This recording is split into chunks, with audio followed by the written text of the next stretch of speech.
আহলে হাদিস আন্দোলন বাংলাদেশ থেকে ওই সমস্ত লোকগুলোকে খুঁজে খুঁজে বের করছে, কোথায় সেই দিনদার মানুষটা আছে, এসো আমাদের সঙ্গে এক কাতারভুক্ত হও, জামাতবদ্ধ হও।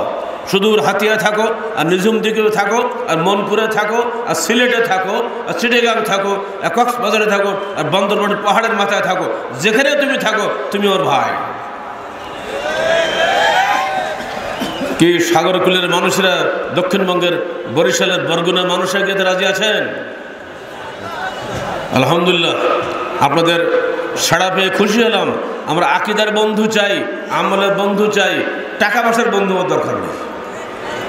আমার নবীর টাকা পয়সা ছিল না, তিনি দোয়া করতেন, আল্লাহুম্মা আহইনি মিসকিনান ওয়া আমিতনি মিসকিনান ওয়ানসুরনি ফি জামরাতিল মাসাকিন।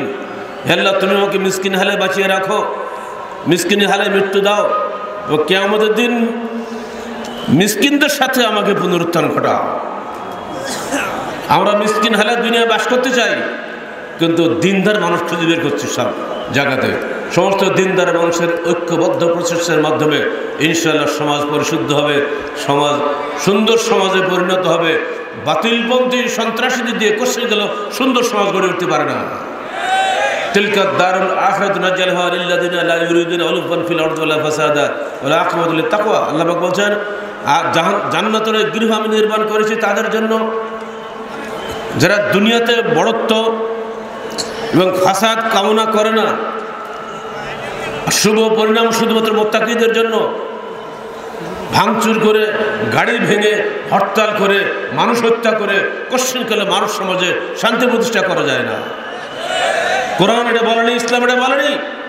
আহলে হাদিস যুব সংঘ, আহলে হাদিস আন্দোলন বাংলাদেশ কোনো রেকর্ড নেই তারা কোনো গাড়ি ভেঙেছে। 3 বছর 6 মাস 6 দিন কারাগারে ছিলাম, থাকি আমি সবার ওপেন রাস্তার সামনে, হাইওয়ের পাশে। কোনোদিন আমাদের যুব সংঘের ছেলেরা আমার জন্য, আমার মুক্তির দাবিতে একটা গাড়িও ইট মারেনি, একটা পাটকেলও ছোড়ে নাই। পুলিশের রেকর্ড থাকতে হবে। এই 3.5 বছরের মধ্যে যুব সংঘের ছেলেরা কেন মিছিল করে নাই? কারণ তাদের প্রতি নির্দেশ রয়েছে, খবরদার, মানুষের ক্ষতি করে আল্লাহর রহমত পাওয়া যায় না। বলো, আল্লাহর রহমত আসেনি আমাদের উপরে? চাক্ষুষ দেখার পরও যদি কার চোখে আঙুল দেখিয়ে দিতে হয়, ওই কানাগুলো কানাই থাকো, তার চোখ খোলার দরকার নেই। আহলে হাদিস আন্দোলন বাংলাদেশ পরীক্ষিত একটি সংগঠন,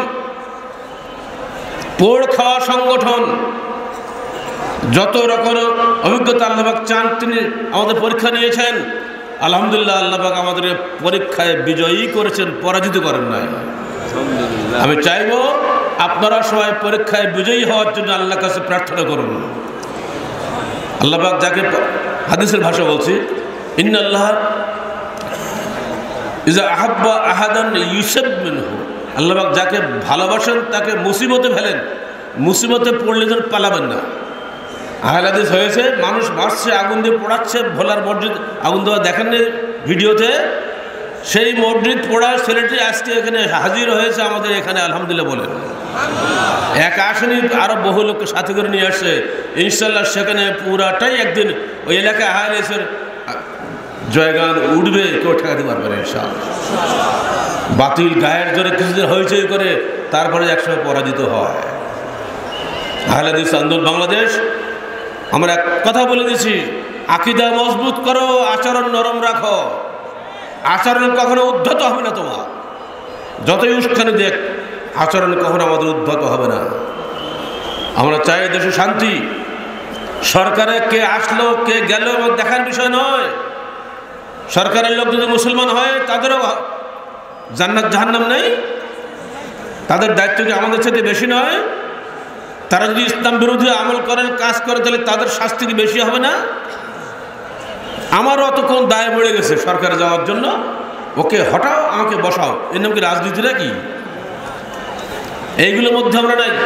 আমরা চাই যদি সরকার ইসলাম বিরোধী কাজ করে, আমরা সরকারকে উপদেশ দেব, পরামর্শ দেব, কিন্তু হটাবো না।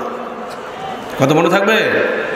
আহলে হাদিস আন্দোলন বাংলাদেশ চিরদিন এই নীতির পর আছে, আগেও ছিল, এখনও আছে, আগের মতো ইনশাল্লাহ থেকে যাবে।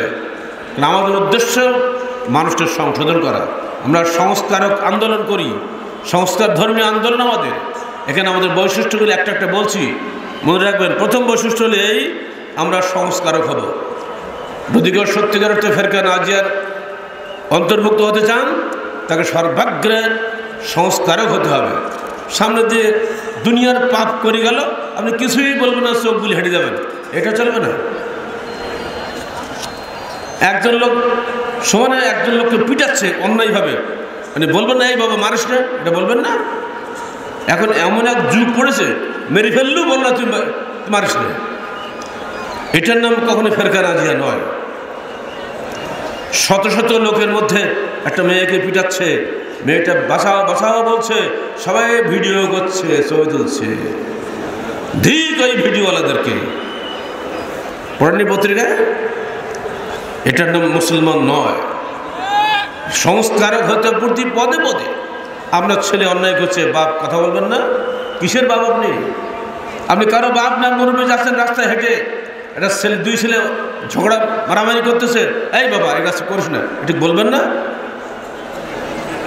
মুসা আলাইহিস সালাম ঝগড়া থামাতে গিয়ে একটাকে ঘুষ মেরে ফেলে দিয়েছিল না, মনে আছে ইতিহাস? মুসলমান সবসময় সংস্কারক হবে, মুসলমানের সামনে কোনো অন্যায় হবে না। পুলিশের কি কাজ আছে সব মানুষের বাড়ি বাড়ি ঘুরে বেড়ানো? প্রত্যেকটা মানুষের বুঝে একটা পুলিশ দিতে হবে, তাহলে কি সম্ভব? মুসলমান একাই নিজেই একটা পুলিশ, সেগুলো অন্যায় বরদাস্ত করে না। বিড়ি খাওয়া, সিগারেট খাওয়া কিছু বলা হবে না। আমারটাকে আমি খাই, তোমার কি? জি না, এক থাপ্পড়তে ফেলে দিই, বেটা বিড়ি ফেলে আগে, এর নাম মুসলমান। রাস্তাতে সকালে হাঁটতে মেয়ে যাচ্ছে, মাথা কামড়ে, এই মেয়ে মাথা কামড় দাও, মেয়ে থক ছেড়ে দেবে, বাপ রে বাপ, বেড়ে তুই যার মেয়ে হ, তুই তো আমার মেয়ে, আমার নাতি তো হবি, কাপড় মাথা দিয়ে আগে, তারপর দেওয়ার পরে তো ছেড়ে দিয়েছিল, এর নাম মুসলমান। গাড়ি যাচ্ছে, গাড়ির মাথায় বিরাট আল্লাহ লেখা, এই বেটা থামো তো, গাড়ি রাখো, মাথা আল্লাহ লেখেন, ও থতমতো বুঝে নেই, ওর মনে করছে বড় নেকির কাজ হয়ে গেছে। ওই গাড়ি অ্যাক্সিডেন্ট করলে আল্লাহ তো ভেঙে গেল, তো আল্লাহ থাকলে কোথায়? হ্যাঁ বেটা সাক্ষী করতে হবে, আজকে বাড়ি গিয়ে তবা করে আল্লাহ বসে দিবে, যে মনে মনে বিসমিল্লাহ বলে শুরু করে দেবে গাড়ি চালাবে, স্যার এখন তো ভুল হবে না। এইটুকু কথা বলার জন্য কি আমাকে ওর আলাদা দায়ী নিয়োগ করতে হবে নাকি আমাকে, যে আপনাকে এটি বলার জন্য মাসে 1 লক্ষ টাকা ভাতা দেওয়া হবে? এ কি? মুসলমান যেখানে যাবে সংশোধন হবে। বাড়িতে ভাত দাওয়াত দিয়েছে, কিন্তু বাড়ির মধ্যে একেবারে হাট খোলা, কোনো পর্দা বুঝতে পারলে নেই, এই কী ব্যাপার তোমার বাড়িতে মেয়ে লোক দেখা যাচ্ছে কেন, এটি বলতে পারেন? এমনি করে করে আমরা যদি প্রত্যেকের সংস্কার বাদী হই, তাহলে ইনশাল্লাহ আমাদের বাড়িগুলো আল্লাহর রহমতের বাড়ি হবে।